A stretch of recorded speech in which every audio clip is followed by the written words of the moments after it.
सबसे पहले तो मैं औरंगाबाद के जो एमपी साहब हैं यानी खासदार साहब, और वो वक्फ बोर्ड के मेंबर भी है, मैं उनसे ये गुजारिश करूँगा कि इसके अंदर, इस मैटर के अंदर उन्होंने बहुत से अच्छे काम किए हैं और इस मैटर के अंदर भी वो ख़ास तौर पे ऑब्जेक्शन दाखिल करे। आप देख रहे हैं एमसीएन समाचार। आज हम मौजूद है ऑल इंडिया उलमा बोर्ड महाराष्ट्र के ऑफिस पर। हमारे साथ में है महाराष्ट्र सचिव, प्रदेश महासचिव मोहम्मद शहाबुद्दीन सौदागर साहब। आइए इनसे जानते हैं कि वक्फ बोर्ड मालमत्ता सुरक्षा के ताल्लुक से ये क्या कहना चाहते हैं। वक्फ मालमत्ता मुसलमानाची नहीं कोणाचे बापाची। वक्फ मालमत्ता मुसलमानों की नहीं है किसी के बाप की। मैं मोहम्मद शहाबुद्दीन सौदागर, ऑल इंडिया उलमा बोर्ड महाराष्ट्र प्रदेश महासचिव। वक्फ सुरक्षा के ताल्लुक से मैं कुछ बताना चाह रहा हूँ आपको। सर्वे नंबर 39 CTS नंबर 12,876 की अवैध रूप से रजिस्ट्री हो गई है। अब PR कार्ड में फेर होने की प्रक्रिया शुरू हुई। 29/12/2020 को हमने इसके ऊपर ऑब्जेक्शन दाखिल किया था और 22/3/2021 को हमको नोटिस प्राप्त हुई है हेयरिंग के लिए, और जब से हम उसकी हेयरिंग को अटेंड कर रहे हैं। अच्छा, अभी आपने जो बताया है कि सिटी सर्वे नंबर, ठीक है, और CTS नंबर कहाँ है, किस मस्जिद का या दरगाह का है, कितनी संपत्ति है? सर्वे नंबर 39 जूना सर्वे नंबर 280 16 एकड़ 30 गुंठे वक्फ प्रॉपर्टी है।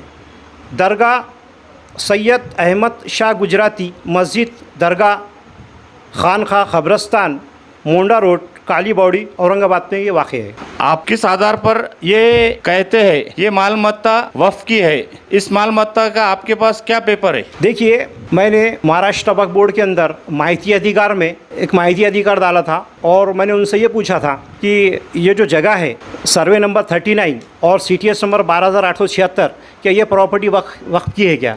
तो मुझे माहिती अधिकार में ये जवाब मिला 12 जनवरी 2021 को कि ये प्रॉपर्टी वक्फ मालमत्ता है। तो 13 जनवरी 2021 को जो दूसरा मैंने माहिती अधिकार दिया था उसमें मेरे को ये जवाब मिला कि ये जगह को हमने किसी को भी, यानी वक्फ बोर्ड ने मुझे ये जवाब दिया, इस प्रॉपर्टी को हमने किसी को बेचने या ख़रीदने के इख्तियारात नहीं दिए हैं। उसके बाद मेरे पास 2001 में कलेक्टर साहब ने सर्वे नंबर 39 प्रॉपर्टी बाबत कहा कि ये प्रॉपर्टी वक्फ बोर्ड की है, इसको तत्काल अपने ताबे में ले लेना चाहिए। 1985 में वक्फ बोर्ड द्वारा जारी पत्र अनुसार ये प्रॉपर्टी वक्फ बोर्ड की है। महाराष्ट्र राज्य पत्र 17 मई 1973 गजेट में नोंद अनुसार ये प्रॉपर्टी वक्फ बोर्ड की है। 1960 वक्फ बोर्ड द्वारा जारी किए गए सर्वे अनुसार ये प्रॉपर्टी वक्फ बोर्ड की है। CTS क्रमांक 12,876 जूनियर PR कार्ड में दरगाह का उल्लेख है। इस बुनियाद के ऊपर इतने मेरे पास कागजात है और इस फाइल के अंदर मैंने पूरे कागजात सर्टिफाइड करके इसमें लगाया है। इस बुनियाद पर मैं ये कहता हूँ कि ये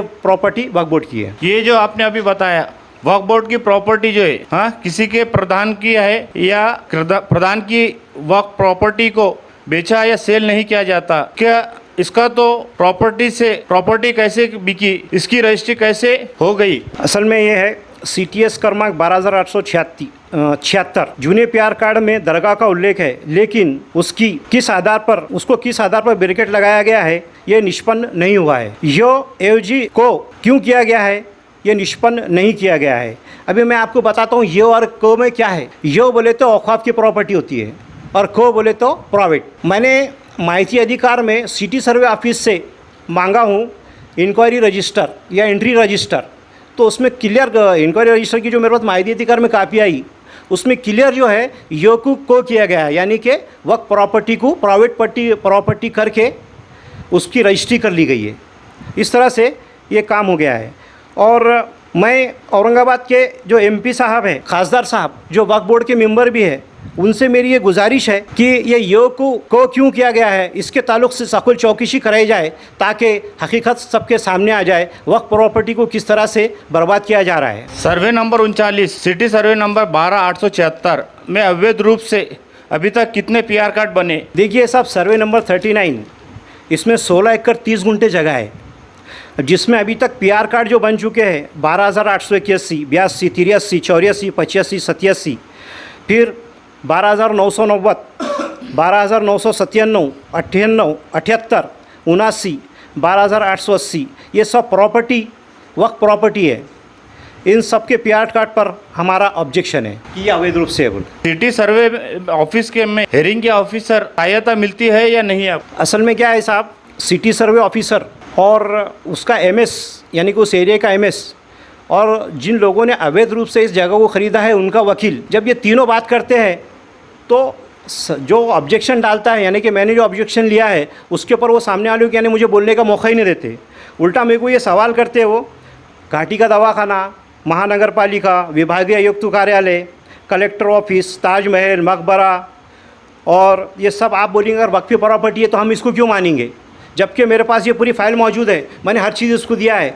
सामने वाला वकील झूठे पेपर ला के उसकी बात कर रहा है, तो वो जो एमएस है और जो सिटी सर्वे ऑफिसर है, हेरिंग ऑफिसर, वो हमारी बात को सुनने के लिए तैयार नहीं है। अच्छा, जो सिटी सर्वे ऑफिसर है उनका क्या नाम है, आपको नाम वगैरह कुछ पता है? जी हाँ, वो सिटी सर्वे ऑफिसर जो है उनका नाम सुनार है और जो एमएस है उसका नाम बोचरे है। ये आपके वक्फ मालमत्ता के लिए ऑब्जेक्शन दाखिल किए, वक्फ बोर्ड लीगल डिपार्टमेंट किस तरह आप वकीलों से सहायता मिलती? देखिए साहब, ये सब जितने आपके अभी सवालात रहे उसमें सबसे अच्छा सवाल आपका ये है, मैं समझता हूँ मेरे हिसाब से। कहते हैं ना कि घर को आग लग गई घर के चिराग से, तो ये ऐसी बात है। जब से ये हेयरिंग चालू हुई अभी तक कुल मिला के 4 हेयरिंग हुए, जिसमें समझो 22/3/2021, 18/5/2021, 2/6/2021 और आने वाली जो हेयरिंग है वो है 16/6/2021 को। जब भी मैं लीगल डिपार्टमेंट में कहता हूँ कि साहब हेयरिंग है अपनी, तो लीगल डिपार्टमेंट के जो हेड है उनका नाम है शफीक साहब। शफीक साहब का ऐसा मामला है, लोग बोलते हैं ना कि भाई ये शख्स बहुत मीठी छुरी है, तो ये शफीक साहब है, मीठी छुरी नहीं है, ये मीठी तलवार है। इन्हों क्या करते हैं, जैसे हमने उनको फ़ोन किया कि साहब फलानी डेट मिल गई, यानी कि 22/3/2020 को ये अपने को 2021 को ये हमको हेयरिंग मिल गई, तो फौरी अपन को ये बोलते हैं ठीक है ना, अभी बहुत टाइम है अपने पास, अपन उसका जवाब दाखिल कर देंगे। लेकिन जो हेयरिंग डेट आती है उससे 2 दिन पहले हम जाकर उनको मिलते हैं, तो वो कहते हैं वकील साहब बीमार हो गए, मेराज मैडम आ रहे नहीं, ऐसा हो जा रहा, वैसा हो जा रहा, ऐसा करेंगे अपन, एक दूसरे वकील साहब को भेज रहा मैं और अपन डेट बढ़ा के ले लेंगे।